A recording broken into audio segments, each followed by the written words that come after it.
Listen only to the sound of my voice. Let your mind relax. Let your thoughts drift. Imagine yourself in a frozen forest. Hello there, Sarah from 17 once again. This is my Black Ops 3 realistic difficulty walkthrough. This is mission 8.1 and it's called Demon Within.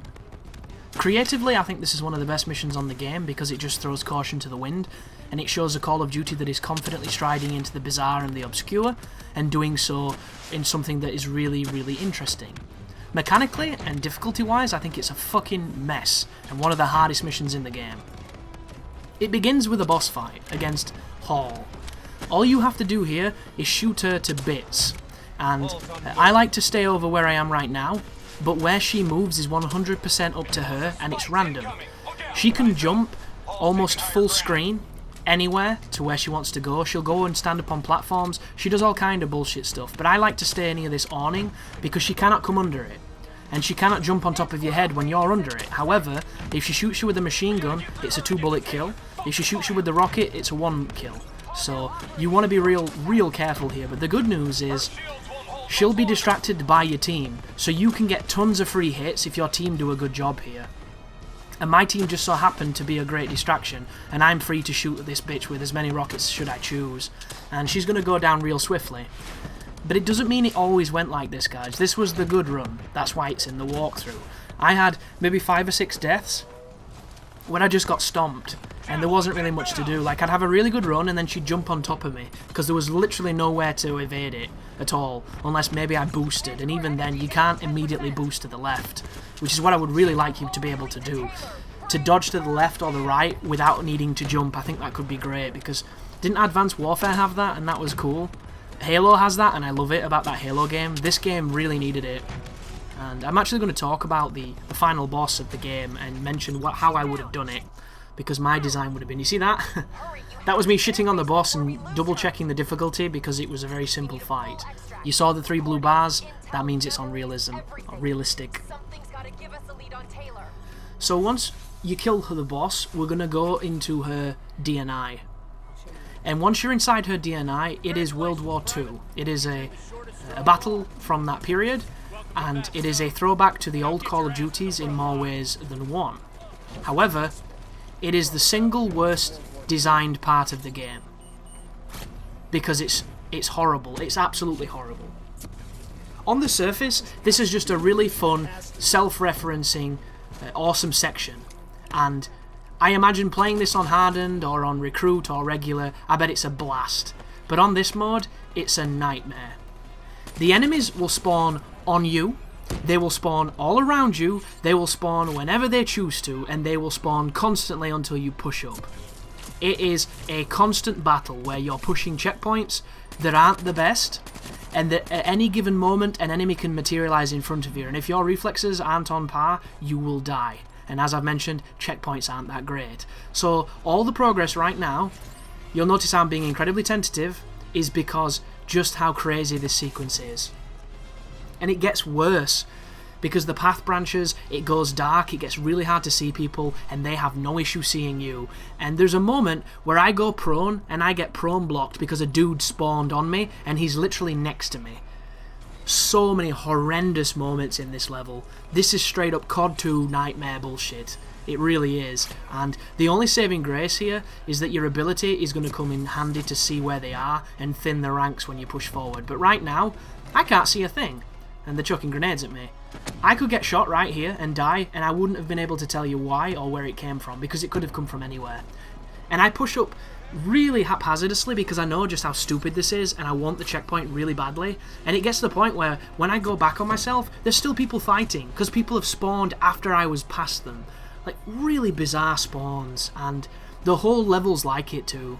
And it's such a shame, because the music's great, the design is great of everything, like going back in time and reforming, and trees getting back up, and, you know, explosions rescinding back into puffs of smoke, and, you know, the eruptions of snow just settling back into just vast tundras. Really nice stuff. And then we're following Phoenix as she goes and... There it was! See that shit? Straight up! He turned me around. Like, oh my goodness. I wouldn't recommend ever being prone in this game, but right now, it's effective. Because it's one of those moments where you just don't know where they are, and they're everywhere. And they can spawn at any time, whenever they want, all the time. So you want to push up aggressively, but you're always at the verge of instant death. And it's terrifying. And the entire time I was playing this, I was in hysterics, shouting at the TV and everything, like, where is the checkpoint? It was awful. But the good news is, it's pretty short, that tough section, and the rest of this level is really simple. Do you see what I mean, though? There are people fighting back here, and I can't tell who's bad and who's good, and one of them is bad. Like him, he's a bad guy. It's just like, what is going on? Yeah, I hated this section. And there's a great example of an infinite spawn coming up because there's a turret. And if you shoot the guy in the turret, you can watch the dude spawn behind a tree, run across watch me clipping on nothing, run across the map, get on the turret and start shooting. You kill him, and it repeats. And it just keeps happening. You're like Truman in the car. They just keep going round and round. That's all it is. It's horrible. And I don't get it because we cured this. That's what I don't understand. Infinite spawns on COD got such a bad name for themselves over time, got brutalized 100% from people who played the veteran campaign and just felt it was really miserable and didn't add anything. So much so, they stopped doing it. Black Ops 1, I think, was the first one to do it. Treyarch killed that trend. They got rid of it. I think it was Black Ops 1. There's not a single instance in Black Ops 1 where if you don't take your time, you can't win. You never have to rush anything ridiculous. You never have to push a spawn to stop an infinite spawn. You don't have to do any of that. You can take your time and enjoy that campaign, and that's why it's a great campaign. Modern Warfare 3, there is not a single section of that where it does it. Black Ops 2, the fairest of them all. That game is willfully easy on veteran. It's laughably easy, but it's fun. Ghosts, no infinite checkpoints. No infinite spawns, sorry. Advanced Warfare, no infinite spawns. Why is it back? I don't understand who wants it. It's an Infinity Ward shortcut to make things look more epic than they are. That's what they always used to do. Make things seem more inflated, more hectic, more involved. And it's just an illusion, because it's not real. It's like programmed fire. In those old games, they programmed fire to make it seem like shit was kicking off all the times. And if you looked at the origins of it, there was no gun, there was no person shooting, there was no marksman, no arbalist, no nothing. It was literally bullets flying out of the sky. And it's just there as an effect. It's there to add to the ambience. But on this, the ambience can kill you, dude. Nobody wants an endlessly spawning bunch of assholes. And there are some moments in the game where they don't have this, and those moments are wonderful because you can control them. And then there are other moments where if you don't push forward, you'll be there forever. And it's just, it's so unbalanced. And normally, I probably wouldn't mention too much about it, but this was the worst time to bring back that old staple when you're going to introduce a difficulty that is this punishing. Like, think about it. If they introduced realistic mode in Black Ops 2, that game would have been easy, because you could look through walls and you could shoot people through walls with really good guns. There was that XM something gun, the eraser gun that shot people through walls, super easy mode. Could have done that in about 4 hours comfortably and not even batted an eyelid. But this game, like imagine COD 4 with realistic mode. Wouldn't make too much of a difference because of how fast you died in that game. So I don't think it would affect that one too much. But in the recent ones, they haven't been as hard. So Treyarch went in and changed things. Created a difficulty, and I'm really curious to see next year if the next game will have it. Because if you think about it, how long has this been in development, this one? 3 years? The next one's been in development 2 years at this point. So Infinity Ward has another year, or Sledgehammer, I don't know who's doing the next one. Whoever's doing it has been building a game for 2 years. Have they been paying attention to this? Have they been paying attention to this new difficulty? Probably not. But the question will be, if they do, what will theirs be like? Will they have unlimited spawns of enemies to make the environments look fuller than they are? I don't know.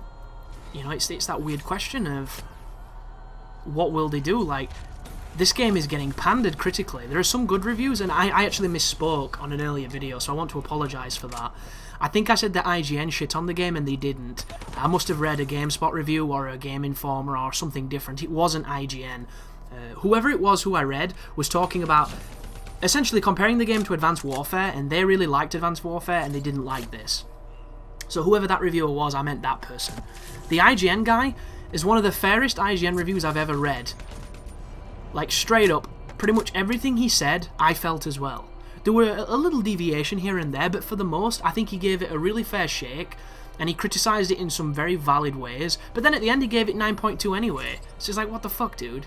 I never get that, you know. This game is a piece of shit and has problems here, here, and here, but I did have fun, 10 out of 10. Like, how can you say that it's got all these things wrong and this didn't quite gel, this didn't quite work, but it's really fun, and then give it, like, an almost amazing score?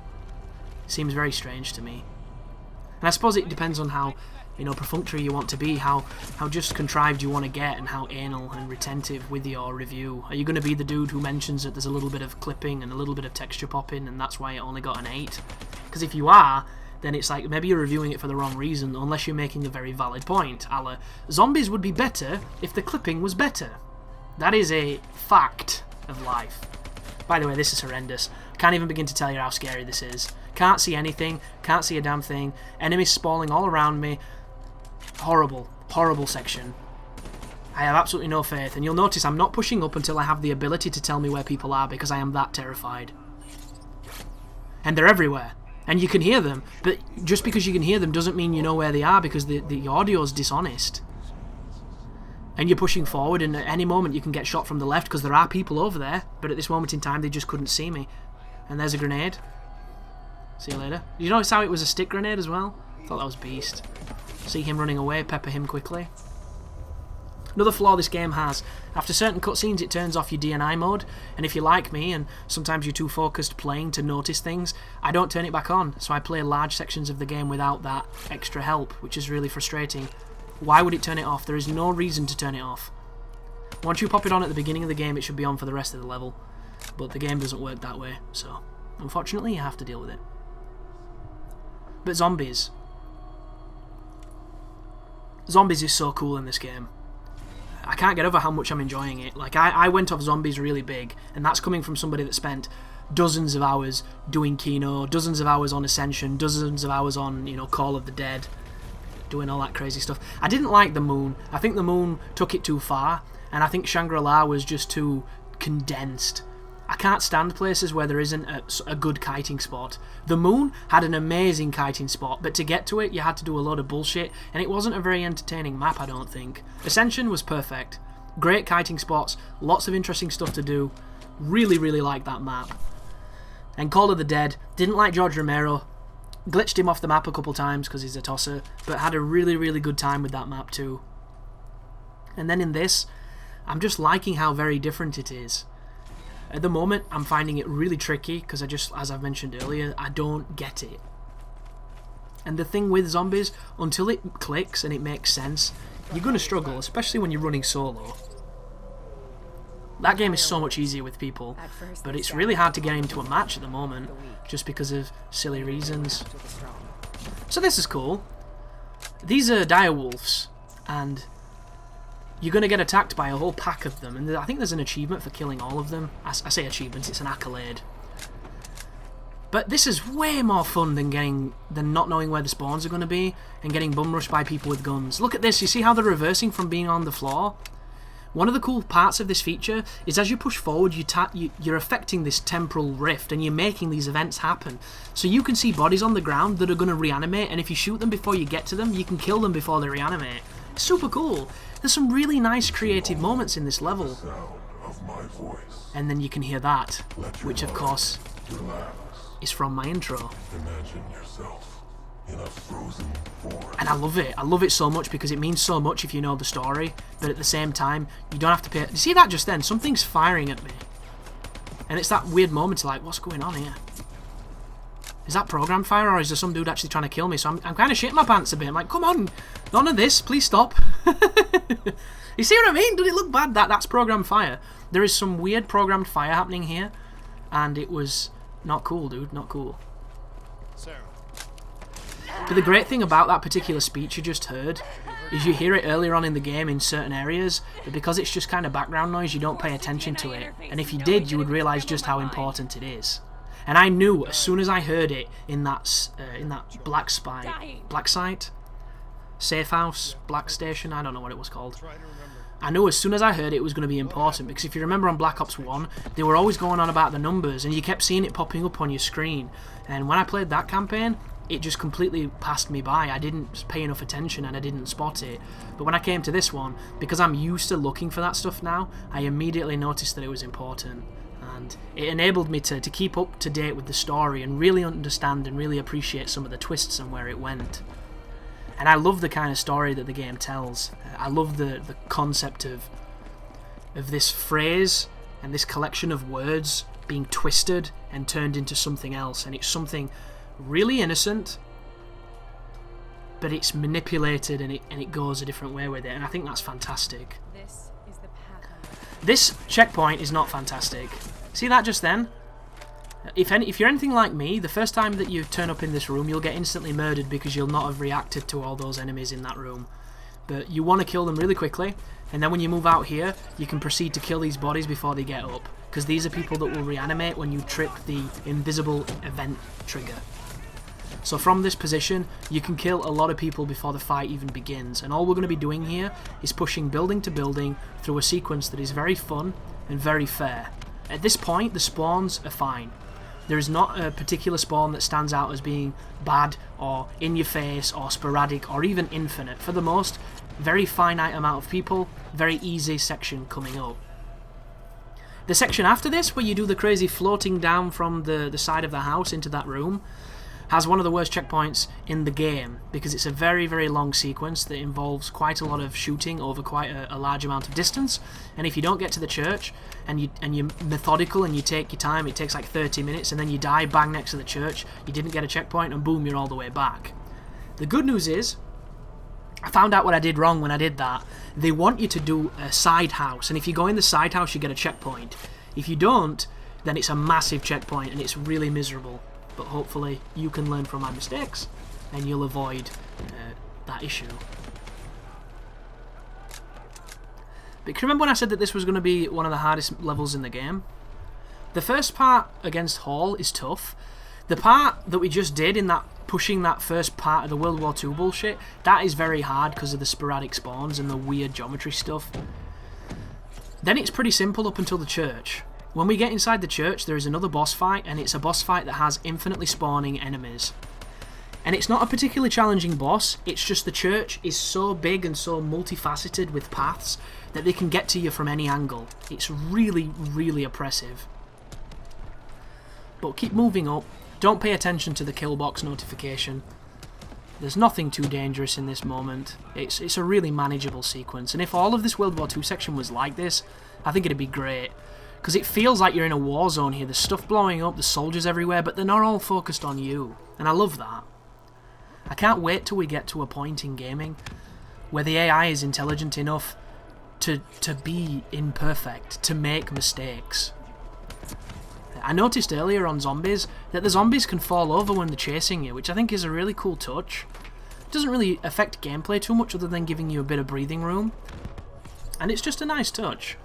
And I love those kind of touches. I just wish zombies would fix the clipping. Like, why can't you jump over crawlers? You know, why can a zombie pin you against a wall?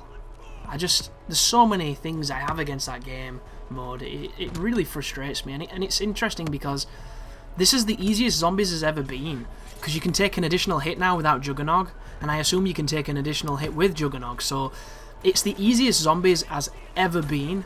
But it's still really tricky because the levels they've designed are so cluttered, you can't get around them sometimes, and I always find it really, really annoying. You shouldn't die to the environment in zombies. You should die legitimately to the zombies. And I know the map now, and I still have those moments where, like, I'll ray gun a zombie, and I'll go to run past him, and there'll be one zombie next to him, and they'll sandwich me into, like, against a piece of geometry to my right where I can't go forwards. And of course, the moment you try and go back, you run into the train that you've got dragging behind you. And it takes a whole of 5 seconds from it to go from a really good run to utter shit in a second. And there's no checkpoints. There's no restart option. And I really wish there was, personally. I know it goes against a lot of what Zombies is, but I'm the guy that have a mode where you can turn it off so you don't get ranked online and you can't save your score, but you can retry when you die from where you were. Something like that, just so that you can learn it and you can have fun without always having to do the start. And I do appreciate, you know, the arcadey nature of it, and it's probably why it survived as long as it has. But for me personally, those first 5 waves are boring as shit. I want to get into it, and I want it to get interesting. I don't want to constantly be rebuilding windows and doing like 3 bullets to the leg and knifing them for max points. It's just perfunctory at this point. But thank you for watching. I'll see you in part 2 where things get a little more interesting. And as always, you take care now.